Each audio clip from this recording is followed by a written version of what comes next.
I want to ask you if you think that Western medicine, with some of these new studies, do you feel like we are moving in a direction where you're going to see more of these treatments available to the general population?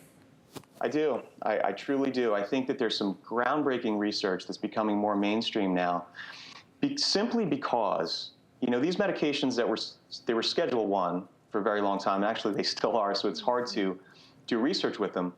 But it's almost more of an ethical issue to not look into these chemicals and, you know, to ignore them because they have such potential. So NYU, Johns Hopkins University specifically, we're doing a lot of research, and we're doing it on addiction.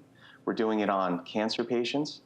Fascinating studies, for example, with psilocybin, studies with people who have terminal cancer and have significant anxiety about the fear of death. And when they have a positive experience on psilocybin, they actually come back and they say, you know, I'm not afraid to die. That insight that I gained, I learned that there was something more and something bigger and better. I mean, that's something we could never do with a traditional antidepressant. Well, I actually applaud, Dr. Patella, I just want to say I applaud you for clearly practicing with such an open mind.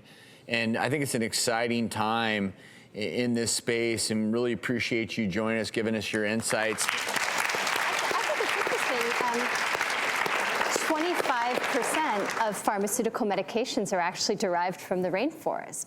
So while some of these things start out as alternative medications, as we study them, as we understand their safety profile, as they're practiced well, as they gain FDA approval, I think that's how they come in. And you have to keep an open mind as to what actually helps people.